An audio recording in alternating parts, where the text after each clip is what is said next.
علیکم ورحمۃ اللہ وبرکاتہ۔ عزیز طلبہ طالبات، آج ہم اس ویڈیو میں 11th پولیٹیکل سائنس کو دیکھ رہے ہیں۔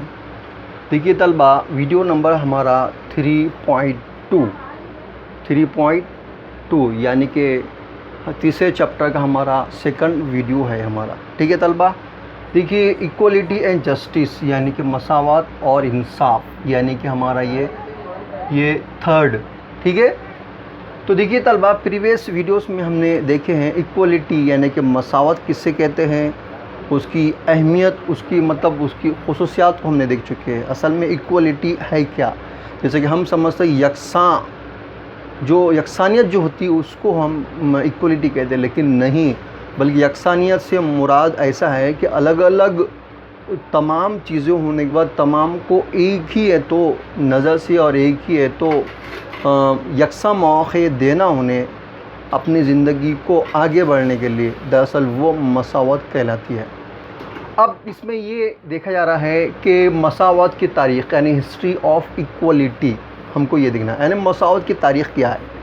اب جیسے کہ ہم دیکھتے ہیں کہ مساوات جو ہمیں سمجھتے ہیں، دراصل اس کی جو شروعات جو ہے یہ دراصل تو قدیم یونان جو ہے وہاں کے شہری جو ریاستیں ہیں، چھوٹے چھوٹے ریاستیں ہوتی تھیں، جیسے شہروں جیسے ہے نا، جیسے کہ رائے گڑھ ضلع کیسا ہے اور پربھنی ضلع ہے نا، اورنگ آباد ضلع ہے، پھر بھی تو یہ بہت بڑے بڑے ہو گئے، چھوٹے چھوٹے گاؤں جیسے وہ شہری ریاستیں ہوا کرتی تھی، ہے نا۔ یہ جو ریاستیں ہوتی تھی تو ان شہری ریاستوں میں ہے تو اس وقت کے قدیم یونان میں ہے تو کیسا تھا کہ وہاں کے جو بادشاہ ہوا کرتے تھے عوام پر بہت زیادہ ظلم و ستم کرتے تھے، اور ظلم ستم کرتے تھے عوام کے اوپر ہے تو عدم مساوات سلوک کرتے تھے، کسی کے ساتھ اچھا سلوک کرنا ہے، کسی کے ساتھ خراب سلوک کرنا، یعنی کہ ذات پات بھید بھاؤ تھا وہاں پہ اور ظلم ہوا کرتا تھا وہاں پہ۔ تو وہاں کے لوگوں کے دلوں میں ہے تو یہ مساویت کا ہے تو نظریہ آیا کہ مساوات کس کو کہتے ہیں، یعنی کہ تمام لوگوں کو کے ساتھ میں ایک جیسا سلوک کرنا، اس کو وہ مساوات کہتے ہیں۔ تو تب سے وہ مساوات کا نظریہ واضح ہوا، اور وہ مساوات کا نظریہ اس وقت کے جو ماہرین جو ماہرین جیسے کہ ارسطو ہے، تھامس ہے، روسو ہے، کارل مارکس ہے، یعنی ٹاگ ویل ہے، انہوں نے کیا کہ مساوات کے نظریوں کو عوام کے سامنے رکھا، مساوات اس کو کہتے ہیں۔ تو سب سے پہلے ہم دیکھیں گے کہ جو مساوات جو ہے وہ ماہرین کے مطابق کیا ہے، کس سے کہتے ہیں مساوات۔ سب سے پہلے ہم دیکھیں ارسطو نے قدیم یونان کی شہری ریاستی نظام میں مساوات کا نظریہ پیش کیا۔ اب ارسطو نے کیا کیا، سب سے پہلے مساوات کے نظریوں کو عوام کے سامنے اس نے رکھا تو اس وقت تو مساوات ہے نا صرف وہاں کے شہری ریاستوں تک ہی محدود تھی، اور اس وقت ہے نا حکمراں اور رعایا ہی شامل ہوتی، یعنی ایک شہر ہوتا تھا، وہاں کے شہر کی حکومت یعنی حکمران اور عوامی اس میں شامل ہوتی تھی، اس میں عورتیں ہیں، بچے ہیں، بوڑھے ہیں، ہے نا، یہ لوگ ہے نا مساوات سے ان کو دور رکھا جاتا تھا یہاں، اور دوسرے علاقے کی غیر ملکی جو لوگ آتے تھے ان کو بھی اس میں شامل نہیں کیا جاتا تھا، ہے نا، نہ کہ ان کو ووٹ دینے کا بھی اختیار نہیں تھا۔ جب ارسطو نے دیکھا تو ارسطو نے یہ کہا کہ یہاں کا جو دستور بنایا گیا ہے اس میں اس طرح کا بھید بھاؤ، عدم مساوات نہیں ہونا چاہیے، نہ برابری نہیں ہونا چاہیے، بلکہ تمام، چاہے عورت ہو، کیا بچے ہو، کیا بوڑھے ہو، کیا غیر ملکی ہو، کیا رہواسی وہاں کے پراپر کے ہو، سب کے ساتھ میں تو حکومت ایک نگاہ سے دیکھے، ان کو ایک جیسا ان کے ساتھ میں سلوک کرے۔ ایسا ارسطو نے ہے تو کیا اس بات کی وکالت کی اس نے، اور وکالت کرنے کے ساتھ ساتھ اس نے اپنی دا پولیٹکس نام کی اپنی ایک کتاب لکھی۔ کیا کی اس نے؟ دا پولیٹکس نام کی اپنی اس نے کتاب لکھی اس نے، ٹھیک ہے۔ اب اس نے اپنی کتاب لکھی انہیں، ٹھیک ہے، اور اس میں اس نے کیا یہ مساوات کو اس نے واضح کیا۔ اب نیکسٹ دیکھ رہے ہیں ہم تھامس ہابز نے اپنی کتاب لیوتھان میں فطری مساوات کا نظریہ کو پیش کیا۔ اب تھامس ہابز نے بھی اپنی ایک کتاب لکھی، اور اس کتاب میں اس نے بھی کیا فطری مساوات کا نظریہ پیش کیا۔ کس کا؟ فطری مساوات کے نظریوں کو اس نے پیش کیا۔ فطری یعنی کہ جو قدرتی ہے نا، قدرتی ہوتے ہیں، جیسا کہ قدرتی طور پر کوئی کالا ہوتا ہے تو کوئی گورا ہوتا ہے، کوئی ہائٹ زیادہ ہوتی ہے، کس کی کم ہوتی ہے، کوئی ہے تو موٹا ہوتا ہے تو کوئی دبلا ہوتا ہے نا، اور ہے تو کوئی ہے تو ذہین ہوتا ہے تو کوئی کم ذہین ہوتا ہے نا، کوئی عورت کوئی آدمی. یہ قدرت کے طرف سے جو فطری جو عدم مساوات جو ہے، اس نے فطری عدم مساوات کے نظریے کو پیش کیا.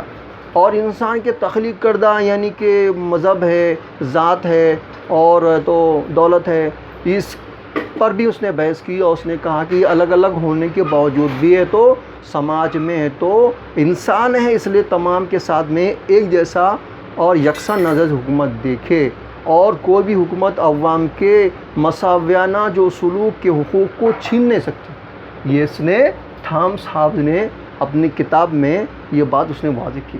اب نیکسٹ ہے روسو نے فطری انسانوں کی بنائی ہوئی نابرابری عدم مساوات کا تجزیہ کیا. اب روسو نے کیا کیا کہ انسانی جو ابھی میں نے فطری بتایا، یعنی کہ فطری اور انسان کی تخلیق کردہ عدم مساوات جو ہے، اس کے پر روسو نے کیا کیا، تجزیہ کیا، اس کا انالیسس کیا. اس نے کس نے کیا؟ روسو نے کیا. انسان کے جو تخلیق کردہ عدم مساوات اور تو قدرتی جو عدم مساوات، دونوں کا فرق کیا. اور کرنے کے بعد اس نے آخر یہ واضح کیا اس نے، اور اس بات پر پہنچا کہ سماج میں ہی انسان کو خوشی اور غم دونوں ملتے ہیں. خوشی اس کو ملتی ہے تو کس بات پہ ملتی ہے کہ انسان سماج میں ایک دوسرے سے مل جل کر خوش رہتا ہے، اور اپنی خوشیوں کو انسان بڑھانے کے لیے ایک دوسرے پر کیا کرتا ہے، دباؤ بناتا ہے. اور دباؤ بناتا ہے تو اس وقت دباؤ بنانے کے لیے اس کی معاشی جو فائنینشیل اس کی مضبوط ہونا پڑتا ہے. اب جب اس کے پاس پیسہ ہوتا ہے، فائنینشیل مضبوط ہوتی ہے، تو پھر وہ دوسروں پر دباؤ بناتا ہے. اب دباؤ بنانے سے کیا ہوتا ہے کہ اس کو پیسے کی ضرورت پڑتی ہے. اب پیسے کی ضرورت پڑتی تو وہ کیا کرتا ہے، پیسہ جمع کرتا ہے. پیسہ جب جمع کرتا ہے تو اس کو پراپرٹی بنانا پڑتا ہے. اب پراپرٹی بناتا ہے، اس کا لالچ بڑھ جاتی ہے. لالچ بڑھتی ہے تو وہ اور زیادہ سے زیادہ جمع کرنے کے لیے مختلف قسم کے کام کرتے ہیں. اب کام کرتے ہیں تو کیا ہوتی ہے، محنت کی تقسیم ہوتی ہے. اب محنت کی تقسیم کیسی ہوتی ہے، جیسے کہ کوئی مزدور ہوتا ہے تو کوئی ہے تو خدمات کا پیشہ دینے والا ہوتا ہے، کوئی ہے تو نوکری کرنے والا ہوتا ہے، کوئی زیادہ کرنے والا ہوتا ہے، کوئی صنعتوں میں کام کرنے والا ہوتا ہے. الگ لوگ مل کے کیا سماج میں کام کرتے ہیں، تب سماج چلتا ہے. تو ہے نا، محنت کی تقسیم ہوتی ہے. اب محنت کی تقسیم ہوتی ہے تو اس محنت کی تقسیم میں کسی کی اعلیٰ محنت ہوتی ہے تو کسی کی کم محنت ہوتی ہے.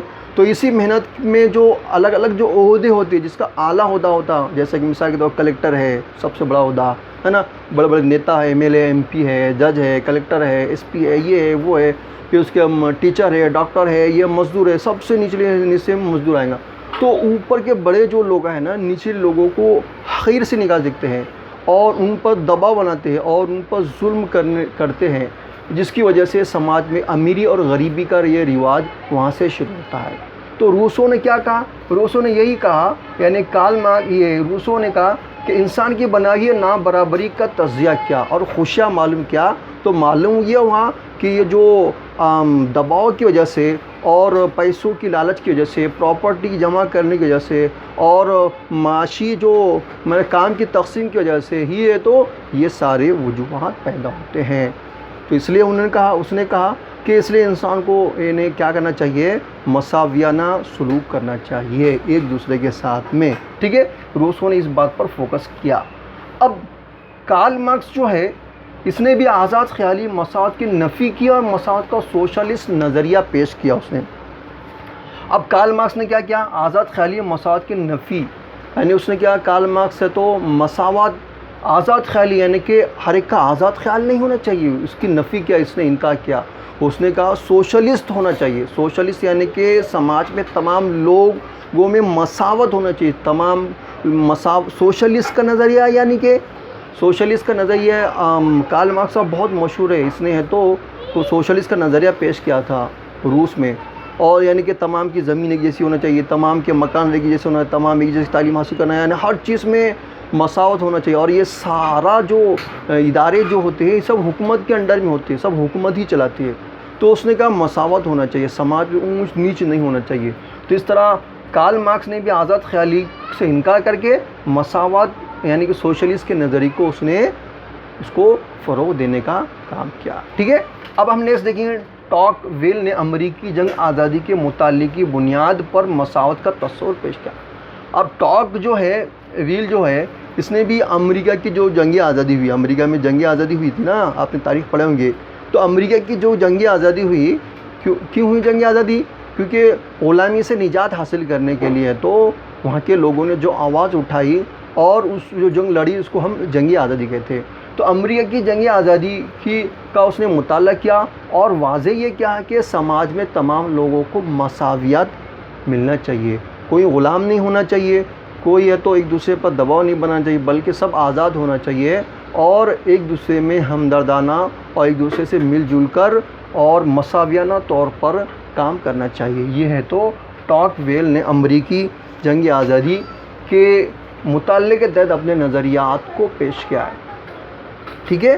تو میں نے آپ کے سامنے مساوات کی جو تاریخ جو ہے اس کو 5 پوائنٹ میں سمجھانے کی کوشش کیا.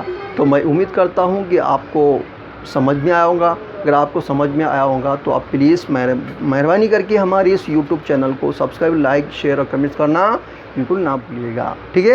اس طرح ہمارا یہ ویڈیو یہاں پہ ختم ہوتا ہے. اللہ حافظ.